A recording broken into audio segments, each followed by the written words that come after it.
ఏంటండి తెల్లారి ఆఫీస్కి పిలిపించి అలా పిచ్చి చూపులు చూస్తున్నారు? మరి మీరు రమ్మన్నారని 1 minute లో క్యాబిన్ లోకి వచ్చాం. అది బాస్ మీద ఉన్న భయం, భక్తి మరియు గౌరవం. బొక్కేం కాదు, నేను ఆఫీస్ లో దొబ్బి తాగి లాబీలో పడుకుని పెద్దపారు.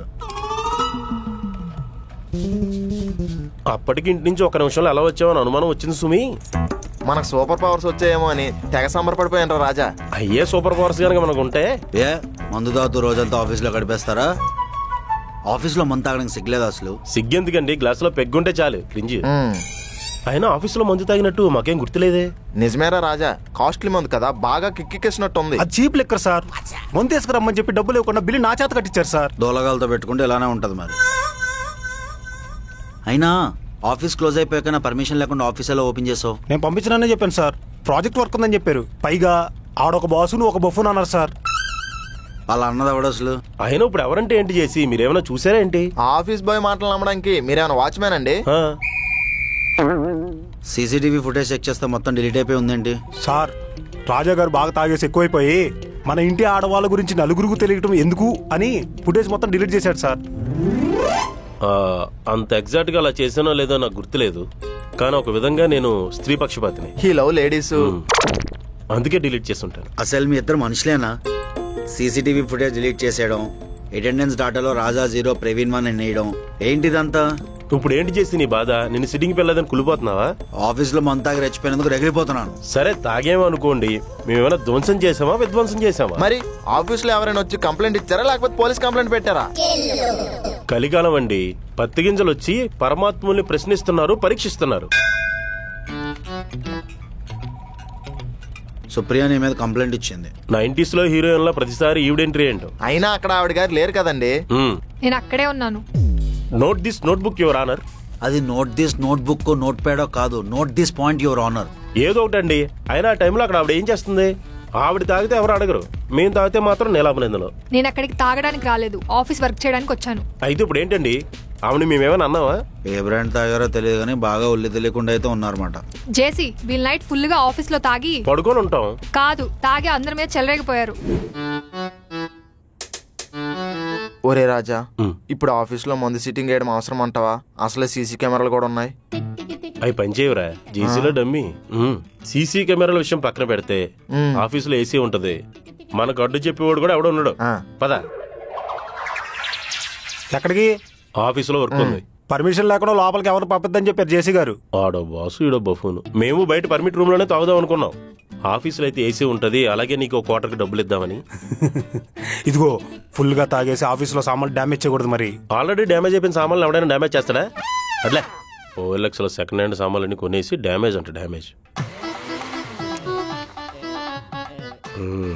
చేసిరా. రే ఇంకా ఒక రౌండ్ కూడా వేయలేదు, వాసనగా పని చేస్తుందా? ఒరే రాజా, నా గ్రాస్పింగ్ పవర్ ఎక్కువరా, స్మెల్కే తెగ కిక్కెక్కేస్తుంది. నీకెన్ని రౌండ్లు కిక్కెక్కుతుంది? నాకంత తేలిగ్గా ఏం పని చేయదు, పని చేసిందంటే మాత్రం కళ్ళు కనపడం. అదేంట్రా, ఎవరికైనా మందు తాగితే కిక్కెక్కుతుంది కానీ కళ్ళు కనపడపడం ఏంటి? కళ్ళు నెత్తికెక్కేలా తాగడం అంటారు కదా, అంటే ఇదే. ఓసారి మా ఫ్రెండ్ గారు నేను తాగేసి, నేనేమో అస్సాం లారీ ఎక్కాను, ఆడేమో ట్రైన్ ఎక్కాడు. అవునా? మరి తర్వాత ఏమైంది? ఏమవుద్ది, దిగిపోయిన తర్వాత మళ్ళీ హైదరాబాద్ రిటర్న్ వచ్చాం. ఓసారి గోవాలో సిట్టింగ్ చేసాం, అన్నమానల్లి షిప్ ఎక్కేసాం. తాగిన తర్వాత ట్రిప్ లోకి వెళ్ళామంటే ఇదేనే బాబా, తెగ ట్రిప్లు వేస్తాం మేము. ఒరే రాజా, నీకోటి అడుగుతాను, నువ్వేం అనుకోవు కదా? కొంప తీసి నా కోసం కలుపుకుని పెగ్గడుగుతావేంటి? అది కాదురా, సోనీ మీద నీ అభిప్రాయం ఏంటి? జేసీ నేను ఆఫీస్ స్పేస్ యూజ్ చేసుకుంటున్నాను, క్లయింట్ కి సెండ్ చేయాల్సిన వర్క్ బ్యాలెన్స్ ఉంది. సో ఇప్పుడు ఆ పిల్ల గురించి ఎందుకు అడుగుతున్నావురా? ఒంటరి ప్రాణం, ఆడదాని మనసు కోరుకుంటుంది, చూడ్డానికి బాగుంటుంది కదా, చిన్న సెట్టింగ్ చేసుకుందామని. వాళ్ళ ఇంట్లో వాళ్ళకి తెలిస్తే నరికేసి భోజనాలు పెట్టేస్తారు. ఏ ఫ్యాక్షనిస్టుల ఫ్యామిలీయా? అంతకన్నా డేంజర్ ఆర్థోడాక్స్ ఫ్యామిలీ. ఆర్తో పొరుపుల గురించి విన్నాను గానీ ఈ ఆర్థోడాక్స్ ఫ్యామిలీ ఏంటి? అంటే కొంచెం చేదస్తో పేరెంట్స్ అనమాట. నీతిగా ఉండాలి, నీట్గా ఉండాలి, సాంప్రదాయమైన బట్టలు వేసుకోవాలి, మగాళ్ళతో మాట్లాడకూడదు, ఇలాంటి రూల్స్ అన్ని పెడతా ఉంటారు. కానీ ఆ పిల్ల అలా ఉండదు కదా. వాళ్ళు రూల్స్ పెడతారు కానీ పిల్ల పాటించదు, జంజీగాళ్ళు కదా. మనకు సెట్ అవదంటావా? కష్టం రా ప్రవీణ్. అసలు నా దృష్టిలో అమ్మాయి అంటే సుప్రియలా ఉండాలి. అందంలో గాని అనుకోలో గాని నోరేసుకు మీద పడిపోద్దని మాటే కానరా, పద్ధతిగా ఉండే విషయంలో మాత్రం ఆ అమ్మాయి దారే వేరు. అసలు అమ్మాయి అంటే అలా ఉండాలిరా. నేను సుప్రియకి ట్రై చేస్తే బాగోదు కదా రాజా. చంపేస్తాను. Supriya is my lady. అదేంటి, మీ లేడీ డైవర్స్ లేడీ కదా. ఈ మద్యం మొత్తులో ఆ పీడకల గురించి ఎందుకురా? చూడు, మందు కూడా సోడాలో బుస్ కొడుతుంది. ఇందాకేంటి సుప్రియ గురించి మాట్లాడుతూ ఆపేశావు? చిన్నప్పుడు వినాయక చవితి స్టేజ్ల మీద నువ్వు మిమిక్రీలు చేస్తుంటే ఏదో అనుకున్నాను గాని, అబ్బా అచ్చు నా డార్లింగ్ నా లవ్లీ సుప్రియలా భలే మాడుతున్నావురా. చేయి మిమిక్రీ బాగుంది, కంటిన్యూ చేయి. నీకు జాబ్ కావాలంటే అర్జెంటుగా లాబీలోకి వెళ్ళిపో. ఓకే, నాకు జాబే కావాలి. వీడు ఎవడో కూడా నాకు తెలీదు. వీడు ఫుల్ బాటిల్ అనుకుని సోడా దిగేస్తున్నాడు. ఈ ఫుల్ బాటిల్ మనం పట్టుకెళ్తాం. ఫుల్గా తాగేయాలి.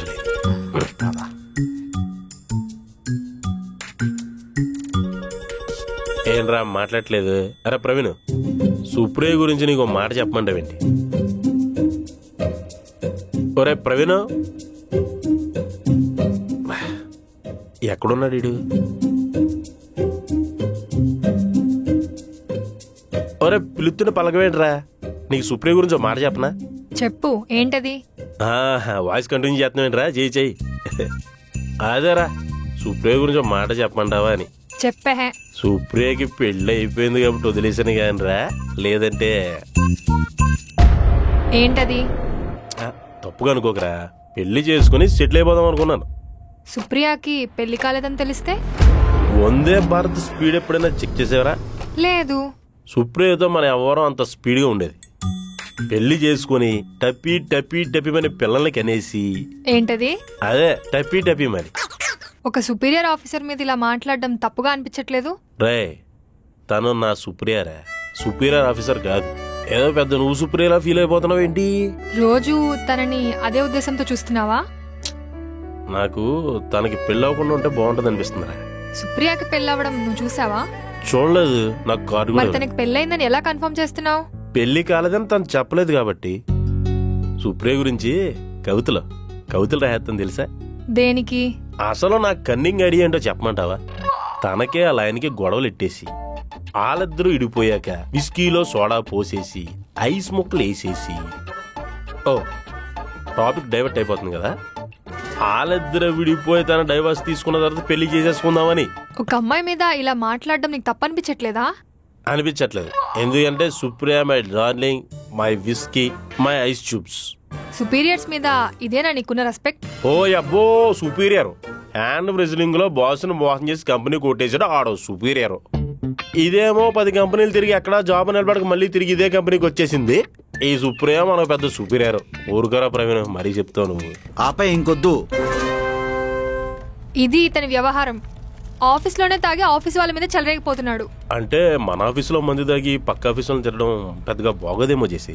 చాలా పెద్ద కన్సర్నే చూపించారండి. అయినా ఏంటండి, మందు తాగడం అనేది ఒక ప్రైవేట్ స్పేస్. అలాంటి ప్లేసులోకి వచ్చి స్పేస్ తీసుకుంటారా? కామన్ సెన్స్ లేదా?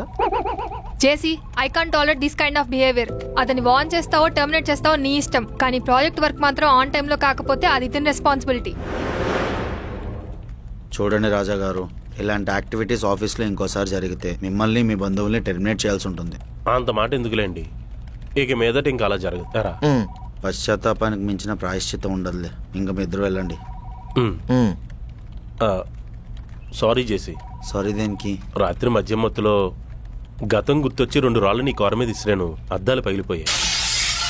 పశ్చాత్తాపానికి మించిన ప్రాయశ్చిత్తం ఉండదు కదా చేసి, అందుకే పశ్చాత్తాపడుతున్నాను. 2 పశ్చాత్తాప పెగిలేద్దాం రారా.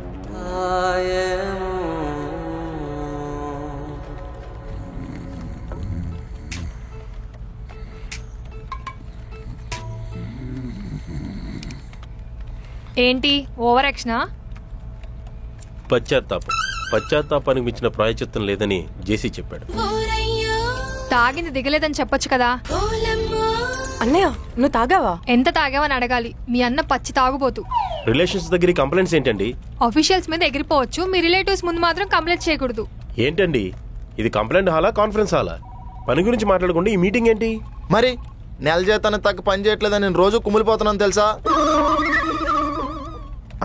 అంటే మీ కింద పని చేస్తున్నందుకు సంతోషపడుతున్నానని చెప్తున్నా సుప్రియ. సరే, వర్క్ గురించి అడిగావు కాబట్టి what's your update on project? Update అంటే ఫోన్ అప్డేట్ చేయాలి. జోక్ చేస్తున్నావా? జోకులు గీకులు వేయడానికి మనకేమన్నా సరదానే ఏంటి? క్రియేటివిటీ కాన్సెప్ట్ అంటే కొంచెం టైం పడుతుంది. ఎంతసేపు? ఎంతసేపు అంటే ఆలోచించుకోవాలి కదా. అంటే ప్రిపేర్ చేశారనమాట. ఫుల్ ప్రిపేర్ అయి ఉన్నాం కూడా. ఎరా ప్రవీణ్, నైట్ ఇంకో రౌండ్ వేయడానికి ఒక బ్లాక్ డాగ్, ఒక జింబిమ్ కూడా రెడీ చేసుకున్నాం. అవేంటి? ప్రవీణ్ అక్కడ అడుగుతుంది వర్క్ గురించి, ఫోకస్డ్గా చెప్పు. అంటే సుప్రియ వర్క్ మీద ఒక నల్ల కుక్కలాగా అదే విశ్వాసంతో పనిచేస్తా అంటున్నాను. Okay then explain me about the concept. ఏంటి కాన్సెప్ట్ లేదా? ప్రిపరేషన్ లేదు. వాట్? అదేనండి, దానికి ఒక స్టేజ్ కావాలి, ఒక సెటప్ కావాలి. వీఆర్ క్రియేటర్స్ కదా, కొంచెం లైవ్ గా ఉండాలని చెప్తున్నాను. అంతొద్దు కానీ ఈ ఫ్లోర్ నే వాడండి. నైట్ ఏమో ఫ్లోర్ వాడొద్దు అంటారు, ఇప్పుడు వాడమని మీరే అంటారు. ఏంటండి ఇది? ఈ మేనేజర్లు ఇంతేరా రాజా, ఒక్క మాట మీద ఉండరు. నేను వాడమంది తాగడానికి కాదు, వాగడానికి. క్విక్. సోనీ నువ్వు కూడా రా. ఆ పిల్ల ఎందుకురా? హీరోయిన్ రా. వాళ్ళ అమ్మ నన్ను ఒప్పుకోరన్నా? ఆ అమ్మాయి ఒప్పుకుంది కదా.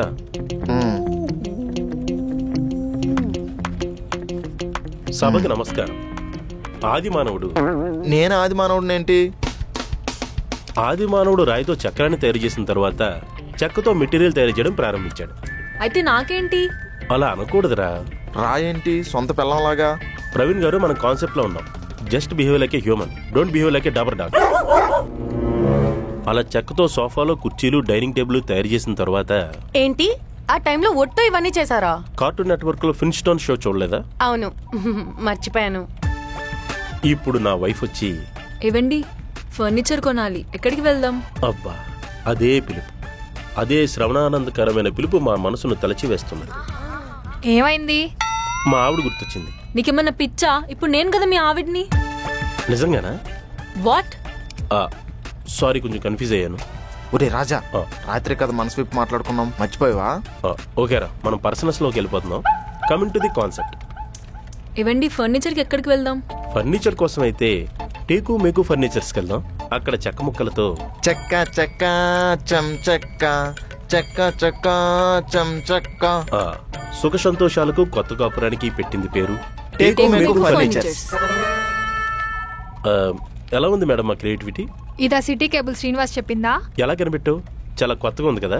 చెత్తగా ఉందని ఇలా కానీ అడ్వర్టైజ్ చేస్తే కంపెనీ అడుక్కు తింటుంది. అయితే కాస్ట్లీగా ప్రొజెక్ట్ చేద్దాం. చూసావా ఎలా కాన్సెప్ట్ లో ఇన్వాల్వ్ అయిపోయిందో?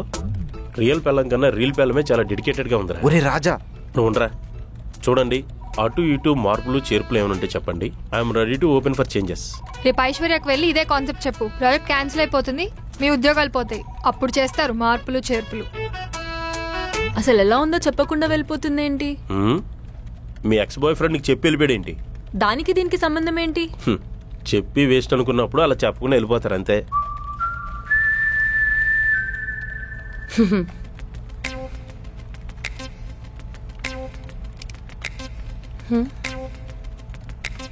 నువ్వేంటక్క ఇక్కడికి వచ్చావు? ఏ రాకూడదా?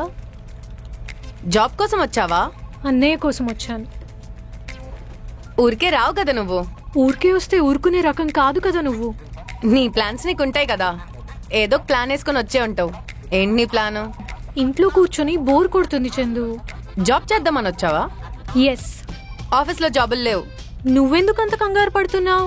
ఆ మాట అన్నయ్య చెప్తే వింటాను. ఇంకెంత తినేస్తావే వాణ్ణి? అది ఇది అని చెప్పి మొత్తం లాగేసుకున్నావు. నాకు ఆ ఛాన్స్ ఇస్తున్నావా నువ్వు? నేనైతే సింగిలే. నువ్వు ఇంకా నీ మొగుడుతో వచ్చి అన్నయ్యని మబ్బుగాడిని చేసి ఆడుకుంటున్నావు.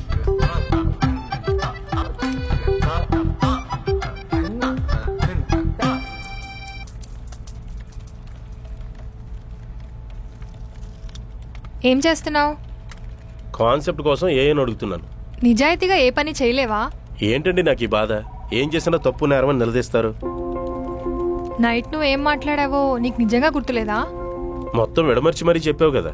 నాకు పెళ్ళవకపోతే నన్ను పెళ్లి చేసుకునేవాడు అన్నావు, ఇది గుర్తుందా? ఏదో తాగిన మొత్తంలో 1,00,000 అంటాం. ఒకవేళ నాకు నిజంగా పెళ్లి కాకపోతే ఏంటి ఇప్పుడు అవలేదని అబద్ధం చెప్తావా ఏంటి? నాకు పెళ్లి కాలేదు. అక్క పద. చా జోకా? నన్ను కొట్టి ఊరెళ్ళి మరీ పెళ్లి చేసుకున్నావు కదా. ఊరు వెళ్ళినంత వరకే నీకు తెలుసు, అక్కడ ఏం జరిగిందో నీకు తెలీదు. ఊరు వెళ్ళాక పెళ్లి దగ్గరలో ఉన్నప్పుడు నువ్వు నా మనసులో నుండి పోలేదు. నీ మెమరీసే నా మైండ్లో తిరుగుతూ ఉన్నాయి. పెళ్ళి వద్దని నాన్నకు చెప్పి బలవంతంగా ఆపిచ్చేశాను. దాంతో మా నాన్న కోపంతో నాతో మాట్లాడడమే మానేశారు. నాకు పెళ్లి చేద్దామని చాలా ట్రై చేశారు. ఆ తర్వాత కొన్ని నెలలకే మా నాన్న చనిపోయారు. ఆ పెయిన్ నుండే తేలుకొని బయటకు వచ్చి నీకోసమే సిటీకి వచ్చాను. ఈలోపే నీకు పెళ్ళైపోయిందని తెలిసి చాలా బాధపడ్డాను. ఇప్పుడు కూడా నేను ఇక్కడికి వచ్చిన జాబ్ కోసం కాదు, నీకు డైవర్స్ అయిందని తెలిసి నిన్ను పెళ్లి చేసుకుందామనే ప్రపోజల్తో వచ్చాను.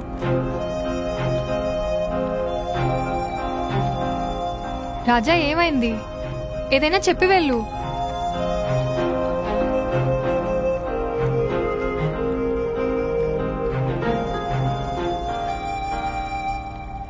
అసలు మనమెందుకు ఇలా గొడవ పడుతున్నాం? అన్నయ్య నుంచి వచ్చే బెనిఫిట్స్ కోసం. అదే వాడు మళ్ళీ పెళ్లి చేసుకుంటే వాడి ఫ్యామిలీ, వాడి పిల్లలు అంటూ మనకు రావాల్సిన బెనిఫిట్స్ అన్నీ ఆగిపోతాయి. అయితే ఇప్పుడేంటి? వాళ్ళిద్దరిని చూస్తుంటే మళ్ళీ ప్యాచప్ అయ్యేలా ఉన్నారు. బ్రేకప్ అయిన వాళ్ళు ప్యాచప్ అవ్వడం చాలా ప్రమాదం. కాబట్టి వాళ్ళని కలవకుండా చేస్తే వాడికి పెళ్ళవ్వదు. ఇప్పుడు సుప్రియాన్ కాకుండా ఇంకో అమ్మాయిని చేసుకుంటాడు, అప్పుడేంటి? అది కూడా జరగనివ్వకుండా చేద్దాం. మనం లైఫ్ లో సెట్ అవ్వడానికి అన్నయ్యని వాడుకుందాం. మనం సెట్ అయ్యాక అప్పుడు వాడి లైఫ్ ని వాడికి వదిలేద్దాం. అంటే అన్నయ్యకి పెళ్లి కాకుండా చేయడం మన బాధ్యత అన్నమాట. డీల్.